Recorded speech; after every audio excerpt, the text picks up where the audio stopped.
Good morning. Welcome to the channel Study Acumen. Today we will discuss on the topic of inflation. Inflation means continue increase in price of goods and services is known as inflation. जब लगातार prices बढ़ रहे होते हैं उसको हम inflation कहते हैं। जब इन्फ्लेशन होता है तो परचेजिंग पावर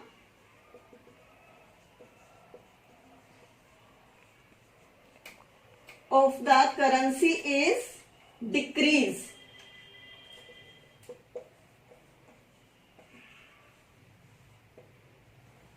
Suppose आप आज से 2 साल पहले कोई चीज खरीदते थे, उसकी वैल्यू 20 रुपीज थी। Now it's value is 45 rupees.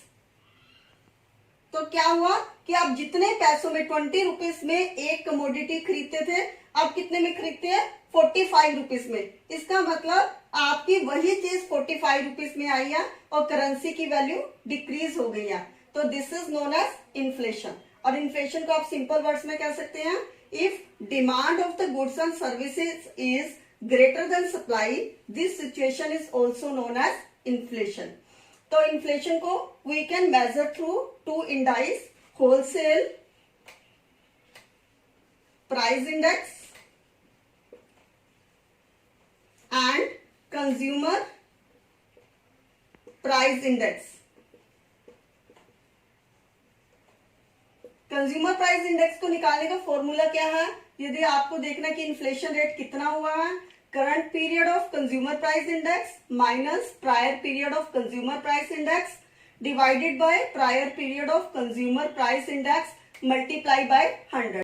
Suppose current period CPI is 5.6 minus prior period CPI is 5 divided by prior period CPI 5 into 100. So this one is 0.6 by 5 into 100. This one is 60 divided by 5. तो कितना हुआ index? 12%. तो 2 years में inflation rate is 12%. Suppose कर लीजिए ये inflation rate 2014 का है और दिस वन इज 2019। तो 14 और 19 के बीच में इन्फ्लेशन रेट कितना होगा? 12%. Next topic is types of inflation. Inflation can be divide on the different basis. First point is on the basis of degree of government control, on the basis of political condition, on the basis of rate of inflation, on the basis of scope. तो on the basis of degree of government control it is divided into 2 parts, open inflation and suppressed inflation. Open inflation क्या होता है? जिसके ऊपर government का कोई control नहीं होता. This inflation is due to the market mechanism. Market mechanism क्या होते हैं? Demand and supply. जब मार्केट में डिमांड बहुत ज्यादा होती है और supply of goods and services ज्यादा नहीं होती और लोगों के हाथ में पैसा होता है, मनी सप्लाई ज्यादा होती है, तो लोग जो है डिमांड ज्यादा करते हैं जिससे प्राइसेस इंक्रीज हो जाते हैं. तो this is known as open inflation. Second है सप्रेस्ड इन्फ्लेशन, जिसमें क्या होता है? गवर्नमेंट कंट्रोल करती है इन्फ्लेशन को करने के लिए, like rationing, price control methods etcetera. लेकिन इसमें क्या होता है? सबके सब किसमें होता है? गवर्नमेंट एडमिनिस्ट्रेटिव के हाथ में होता है, जिसके कारण it encourage bribe, black marketing etcetera. और इन्फ्लेशन जो है this is known as suppressed inflation. Second point is on the basis of political condition. It includes war time inflation, post war inflation, peace time inflation. War time inflation क्या होता है? जब war होते हैं तो उनमें एक्सपेंडिचर ज्यादा होता है. वॉर एक्सपेंडिचर ज्यादा होने से प्रोडक्शन कम हो जाता है. प्रोडक्शन कम होने से सभी लोगों को अवेलेबल नहीं होता, जिससे डिमांड ज्यादा हो जाती है और इन्फ्लेशन हो जाता है. नेक्स्ट है पोस्ट वार इन्फ्लेशन. देखिए जब इन्फ्लेशन खत्म हो जाता है तो बहुत सारा नुकसान होता है. ब्रिजेस दोबारा से रिकंस्ट्रक्ट करने पड़ते हैं, लाइंस बिछानी पड़ती है. तो उस टाइम जो इन्फ्लेशन होता है उसको हम क्या बोलते हैं? पोस्ट वार इन्फ्लेशन. गवर्नमेंट इसको मीट करने के लिए क्या करती है? जो भी पब्लिक के ऊपर टैक्स लगाए होते हैं उनको कम कर देती है, जिसके कारण लोगों के हाथ में पैसा ज्यादा हो जाता है. लोग डिमांड करते हैं लेकिन प्रोडक्शन उस हिसाब से नहीं हो रहा होता, जिसके कारण इन्फ्लेशन इंक्रीज हो जाता है। Next point, piece time inflation.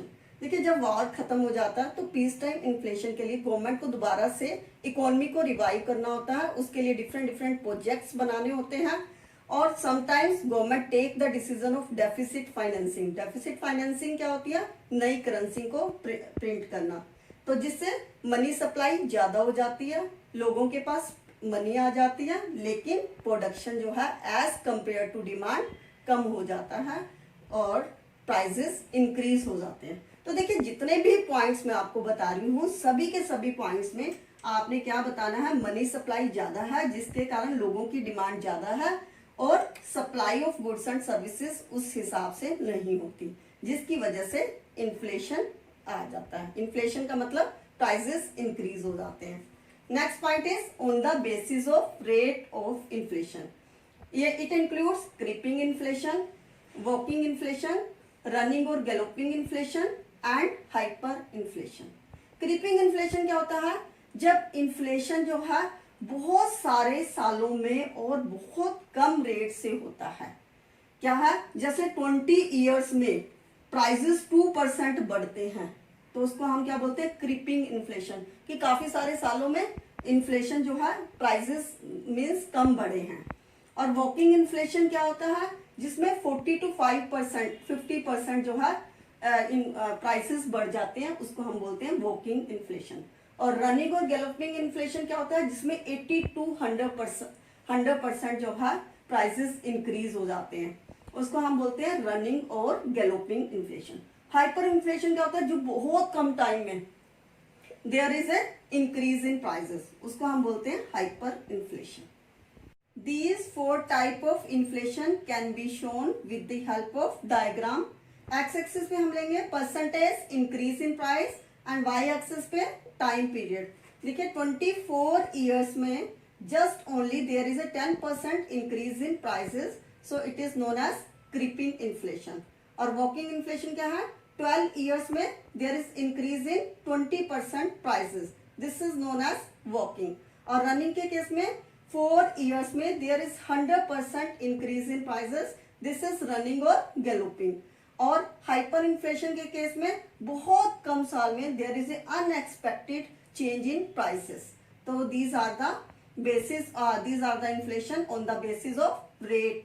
Next point is on the basis of scope. It is divided into 2 parts, sectoral और sporadic inflation and comprehensive inflation. Sectoral में क्या होता है? जब इन्फ्लेशन इफेक्ट करता है सिर्फ एंटायर इकोनॉमी पे इफेक्ट नहीं करता, सिर्फ एक पर्टिकुलर एरिया पे या पर्टिकुलर गुड के ऊपर इफेक्ट करता है, this is known as a sectoral और स्पोडिक इन्फ्लेशन। लाइक पल्सेस के प्राइसेस इंक्रीज हो जाते हैं, पेट्रोल के प्राइसेस, किसी पर्टिकुलर चीज के प्राइसेस इंक्रीज को हम बोलते हैं सेक्टोरियल। और comprehensive means when inflation affects the entire economy और ऑल गुड्स, सभी गुड्स के प्राइसेस बढ़ जाते हैं, उसको हम बोलते हैं comprehensive inflation. So these are the types of inflation. Next topic is theories of inflation. There are mainly two theories, demand pull inflation and cost push inflation. Demand pull inflation क्या होता है? जिसमें aggregate demand at the existing price level is more than aggregate supply of goods and services। It means क्या है? Demand ज्यादा है लेकिन aggregate supply जो है कम है। गुड्स एंड सर्विसेज मार्केट में अवेलेबल नहीं है लेकिन पीपल ज्यादा डिमांड कर रहे हैं, उसको हम बोलते हैं डिमांड पुल इन्फ्लेशन। इसको हम डायग्राम से भी शो कर सकते हैं। जैसे एक्स एक्सिस पे हमें क्या लिया हुआ है? आउटपुट। वाई एक्सिस पे क्या है? Price level. This is the supply curve. ये हमारा जो है this is the supply curve, यह है सप्लाई है। और ये जो है this is the first initial demand curve, D1 D1। देखिए जब हम शुरू में कोई चीज डिमांड करते हैं तो प्राइसेस कितने हैं? P प्राइसेस हैं, लेकिन फिर डिमांड बढ़ जाती है। जैसे प्रोडक्ट मार्केट में आता है फिर थोड़े से टाइम का डिमांड बढ़ती है तो क्या है? प्राइसेस नहीं बढ़ते। तो देखिए लेकिन प्रोडक्शन बढ़ता है, प्राइसेस सेम है P लेकिन प्रोडक्शन M2 M1। फिर उसके बाद फिर ज्यादा डिमांड बढ़ जाती है, डिमांड ज्यादा बढ़ने से प्राइसेस बढ़ जाएंगे। इस केस में क्या हो जाएगा? आउटपुट M2 और प्राइस कितने हो जाएंगे? P1। फिर दोबारा से डिमांड बढ़ जाती है D4 D4, तो आउटपुट भी बढ़ जाता है और प्राइसेस भी बढ़ जाते हैं। फिर दोबारा डिमांड बढ़ जाती है, तो ये क्या है D5, लेकिन इस केस में प्राइसेस बढ़ जाते हैं और आउटपुट कितना बढ़ता है M4। फिर डिमांड ज्यादा बढ़ती है D6, प्राइसेस बढ़ जाती हैं इस केस में, लेकिन आउटपुट नहीं इंक्रीज होता, क्योंकि this is the situation of full employment. देखिए फुल एम्प्लॉयमेंट की सिचुएशन हमारी D4 पे थी। This is the situation of full employment. Full employment से पहले यदि डिमांड बढ़ती है तो प्राइसेस बढ़ते हैं, और फुल एम्प्लॉयमेंट के बाद यदि डिमांड बढ़ती है तो प्राइसेस बढ़ते हैं, आउटपुट नहीं बढ़ता। क्यों? क्योंकि फुल एम्प्लॉयमेंट है, everyone is getting the job, और this is the saturation point. So this is the demand pull inflation in which aggregate demand is greater than aggregate supply and the prices increase. तो demand pull inflation इसको बोलते हैं। तो Lord cage है, एक economist है, बड़ा famous economist, उसने अपनी आर्टिकल हाउ टू पे फॉर द वॉर 1940 में डिमांड पुल इन्फ्लेशन को इन्फ्लेशनरी गैप के थ्रू बताया था। तो इसमें बताया था उसने, जो एक्सेस ऑफ डिस्पोजेबल इनकम है, जो लोगों की खर्च करने वाली इनकम है, यदि अवेलेबल आउटपुट से ज्यादा होती है तो उसको हम क्या बोलते हैं? Inflationary gap. इन्फ्लेशनरी गैप क्या है? Disposable income is greater then the available output. तो इसको हमने एक टेबल से इसको एक्सप्लेन किया है। Suppose national income of a country is 1800 और कंट्री ने टैक्सेस पे किए हैं 400 के, और disposable income is 1800 minus 400 1400। Disposable income क्या है? जो कि कंट्री ने खर्च करनी है। और ग्रोस नेशनल, अब आउटपुट को देखना है, ग्रोस नेशनल आउटपुट कितना है? 1500। वॉर के टाइम गवर्नमेंट ने कितना परचेज किया? 300। तो अवेलेबल आउटपुट पब्लिक के लिए कितना हुआ? 1500 माइनस 300 1200। अब देखिए इनकम कितनी है? 1400 और आउटपुट अवेलेबल कितना है? 1200। तो इनका गैप कितना होगा? Disposable income minus available output is known as inflationary gap. That means 200 is the inflationary gap. तो this is the first theory, demand pull inflation. Second theory is cost push inflation. This is the new theory of inflation. In this situation, cost of production जो है increase हो जाता है और aggregate demand